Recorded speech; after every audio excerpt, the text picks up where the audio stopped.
Hello, and welcome to Vendor Trash. Is the title a reference to my opinions, my drawing skills, or both? That's for you to decide. World of Warcraft is currently celebrating its 20th anniversary, and this is the 20th episode of Vendor Trash, and it's almost Thanksgiving. So I figured that this was a perfect time to put out a video celebrating how grateful I am for World of Warcraft, and to emphasize what I believe is WoW's greatest strength as a video game, which is that WoW is what you make of it. I would say that video games exist on sort of a spectrum between those that are very on track and those that are very sandboxy. An example of the former would be Donkey Kong Country from the SNES. While it's true that once you have beaten a level, you can go back to it at pretty much any time, to actually progress through the game, you have to beat every level in order with basically no deviation. Your experience is very much exactly what the developers designed for you, with the only real variation being aiming for 100% and going back and finding all of the secrets. On the other side of the spectrum, we have games like Minecraft, which I have played very little of, but to my knowledge, there is a relatively short campaign where you try to kill the dragon, but by and large, the game exists just for you to do whatever you want and build whatever you want. Between the two, I definitely prefer the more on the rails style. If a game doesn't give me any goals, I just wind up frustrated and not knowing what to actually do. And I feel like World of Warcraft does a very good job of staying in the middle of that spectrum. The game is absolutely massive, and to go along with that, there have been a bajillion different goals that you could work towards, but at the end of the day, it's up to you to decide which of those goals you're actually going to care about. The closest you could possibly get to 100%ing the game is to get every available achievement, which would require you not only to have a ton of free time or play WoW as part of your job, but also, one could argue, to be a little unhinged. That's why when someone does make a post of themselves having 100% of the achievements, it's so noteworthy. But even doing that isn't truly 100%ing the game. Anything you accomplish with one character could be accomplished with another 12 classes after that. And sometimes achievements just don't represent the upper end of what you can do in an activity. The point I'm trying to make here is that there is no objective point where you are done with WoW. You fundamentally have to choose your own goals, but neither do those goals feel arbitrary. Blizzard has given us the tools to play the game in a bunch of different ways, and I think that's pretty cool. That being said, there are a few styles of gameplay that are inevitably going to be the most popular. Probably the most notable of these would be raid progression. Pretty much every patch or season, we have a new raid that you can clear on 4 different difficulties. The best of the best players can try to clear it on Mythic difficulty and get cutting edge, which I'm pretty sure less than 1% of WoW players do. And the best of the best of the best participate in the Race to World First. But most of us have more humble goals when it comes to raiding. Do you just go until you hit a wall? Do you try to clear a certain difficulty? Do you try to get all of your best in slot gear? It's up to you. In a somewhat similar vein, we have Mythic Plus progression, which technically has as many difficulties as the player base is able to achieve. But there are pre-established cutoffs by Blizzard, such as Keystone Master and Keystone Hero. Again, are you just using M Plus as a means to an end to achieve better gear? Are you trying to clear a certain difficulty level after which you can be done? Or do you want to push it as far as you possibly can? After all, with the current reward structure, you don't get anything extra beyond plus 10s. Yet there is a sizable chunk of the player base that continues to push beyond that. If that's not setting your own goals, then I don't know what is. And then we have what could be called the third pillar of WoW endgame, PvP. Again, you can do this to obtain better gear or to achieve a certain rating, but there's practically no ceiling with this unless you're literally the best player in the world. And this is one of the more unique styles of gameplay because you're not competing against preset difficulty levels. You're competing against your fellow man, and if you happen to be better than them, they can get better than you, and so on. And though I'm pretty sure the PvP community in this game is relatively small compared to the PvE community, I have to believe that those who choose to continuously engage in PvP actually really enjoy the activity, because if that's the one part of the game you don't enjoy, it's extremely easy to avoid. There's also the whole role-playing community. They're definitely a bit of a minority in the community. This is obvious just by how few roleplay servers there are compared to normal servers, but I believe that role players are amongst the most dedicated to the game, and as long as you're not being completely absurd with your character backgrounds, there's not really any limit to what you can achieve with role-playing. Collecting things, whether it be mounts or pets or transmog or whatever, is also a very popular style of gameplay. Heck, the community loves to throw around the phrase that transmog is the real endgame, because at the end of the day, gear always gets replaced, but collections are forever. And again, you can just try to gather the specific collectibles that appeal to you, or you can go absolutely insane and try to collect all of something. There is a subset of players whose main draw to the game is crafting and gold making. They are often fittingly referred to as goblins, and the only real limit on them is just how much gold you're able to hold on your account, which is an absurdly large number considering you can have like 60 characters, each of them can hold 10 million gold, each of them could have their own guild bank with gold in it, plus there's the warband bank, plus any number of high value items that you hold on to. I think at a certain point, like in real life, you can start questioning the morality of some of these players. But at least on the lower end, who doesn't enjoy amassing large quantities of gold? And there are also players who make their entire gameplay loop leveling one character after another. Yeah, apparently that 65 character limit is relevant to some people, and some of these players will just stick to one class over and over again. Don't get me wrong, I enjoy leveling. I wish the leveling process was a bit slower than it currently is, but it's difficult for me to imagine wanting to do this ad infinitum. That being said, if it's what floats your boat, more power to you. And there are of course many other more niche styles of gameplay that you can engage in, and even within the broader umbrellas of style that I listed out here, there are a countless number of sub-styles that you can divide them into. For example, and I kind of alluded to this as I was going through them, you can choose whether you want to have deterministic goals or endless progression. That is to say, do you want a stopping point or not? Personally, I almost always err on wanting deterministic goals. I need something specific and concrete that I can aim for, and which I can then be done with after I have achieved that goal. So, for example, when it comes to raiding, my goal is AOTC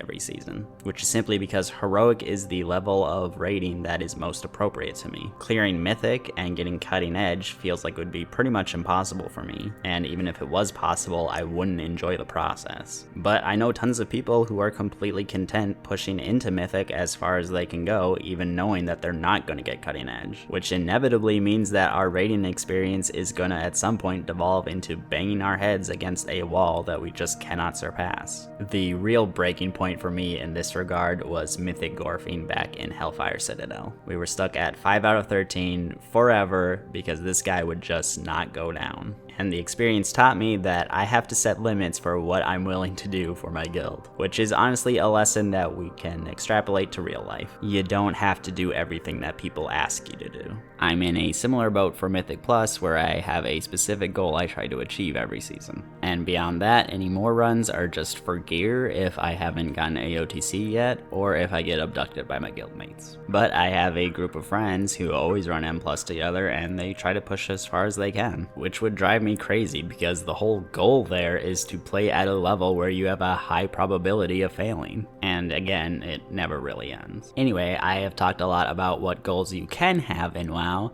so now let me just run through what all of my specific goals are. For starters, I try to keep one of every class at level cap Horde side, plus one additional toon on the Alliance side just so I can experience things over there. As stated previously, I try to get ahead of the curve every season, and I also try to get KSM every M plus season. Starting with season 4 of Dragonflight, I expanded that to try to unlock every dungeon port that I can. I feel like when they added the dungeon ports as a reward system, they kind of pushed KSM down to be more accessible. So in a sense, it's maintaining the same goal, but I could also be imagining that whole thing, and I'm actually just pushing higher difficulties than I used to. One thing about the teleports as a reward system that really appealed to me is that over time, seasons are going to get easier and easier, because the more ports you have unlocked, the higher chances are that you don't need to do certain dungeons again. Now, unfortunately, I did miss out on a bunch of teleports by not setting this goal sooner, but on the upside, I did already have all of the Mists of Pandaria and Warlords of Draenor teleports,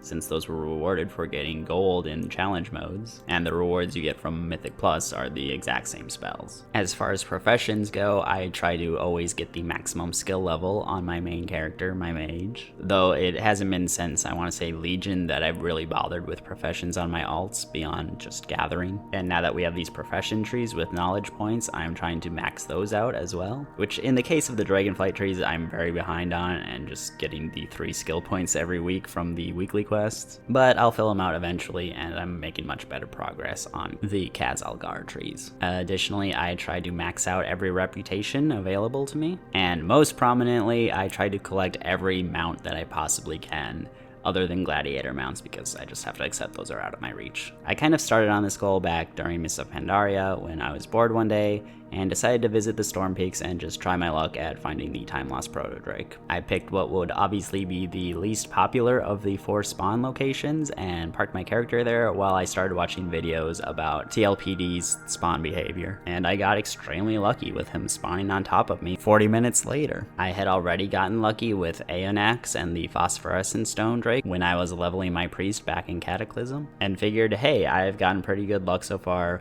I should make this a thing that I do. So I started farming the Zandalari Warbringers for their 3 Direhorn mounts, which to be optimal meant me waking up at like 4 o'clock in the morning and flying around Pandaria so that I could find the Warbringers and kill them with minimal competition. And it may be stupid, but that is just such a fond memory for me. It's just a really special feeling when you wake up early to do something that you enjoy that I think stems from Saturday morning cartoons. And it spiraled out from there to the point that my goal became all of them. And of course, part of the enjoyment there is just my completionism. This is hardly the first thing I have tried to collect, and it will definitely not be the last. And no, I'll never actually have all of the obtainable mounts at a given time. There are always going to be some, like those that drop from mythic and raid bosses, that I'm just going to have to wait until I'm able to solo if I want them. But at least any specific mount that I'm going after does have an endpoint where I don't have to farm it anymore. But aside from the completionism, I also enjoy mount collecting because I view it as the ultimate scavenger hunt. My pursuit of every mount that I can get has led me into areas of the game that I probably never would have gone otherwise. A prominent example of this are the vicious mounts from doing Arena. In a broad sense, I kind of hate PvP. There are scenarios in which I can enjoy it, and solo shuffle has made the process relatively painless. But I still definitely would not be doing this if not for the mount reward. And you can extend this to hundreds of other miscellaneous tasks that have mount rewards tied to them. I don't always enjoy these activities that I'm led to do in the moment, but I'm almost always glad that I was led to do them afterwards. It has given me a much broader appreciation for the game. And aside from those 2 things, I also just enjoy the sense of progression and pride it gives me. I like being known as the mount guy for my guild. I like that if people have questions about anything mount related, I'm often the guy they go to. Well, me and WoW had. And I know some people hate that the game has become so cosmetic driven, but hey, those cosmetic rewards have driven me to the actual gameplay. And I'm probably forgetting a few, but those are most of my consistent goals with WoW. But there are also smaller goals that just pop up naturally from time to time. There are many side activities and smaller progression systems that I might just feel compelled to want to complete. For example, back during patch 8.3, they added horrific visions,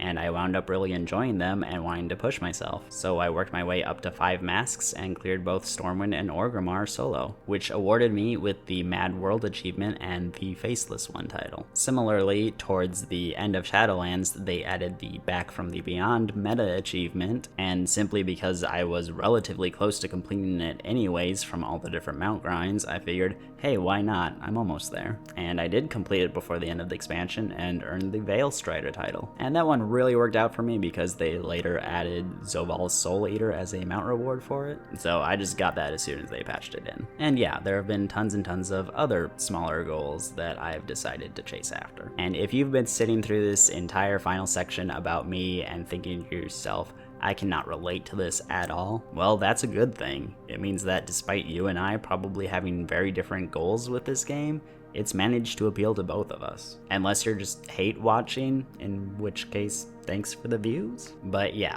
World of Warcraft has just proven itself to be a very versatile and expansive game. And with now 20 years of content backlog that you can go after, it is an absolute treasure trove of activities to engage in. WoW has been relatively good about avoiding content droughts lately, But if we're ever in one, just look around and think about it for a bit. I'm sure you'll be able to find something to occupy yourself. And on the flip side, if you ever feel like WoW has too much in it for you to be able to enjoy it, all you really need to do is adjust your goals to become something less arduous. And I know it can be very difficult mentally to scale things back like that, but the option is available to you. At the end of the day, WoW is exactly as much or as little as you make of it, and I think that is wonderful. For this week's drawing, I decided to do something a little different. Instead of the usual character shot or even location shot, I decided instead to depict a very memorable event from back when my guild was progressing Heroic Black Hand in Blackrock Foundry. For those who don't remember the fight,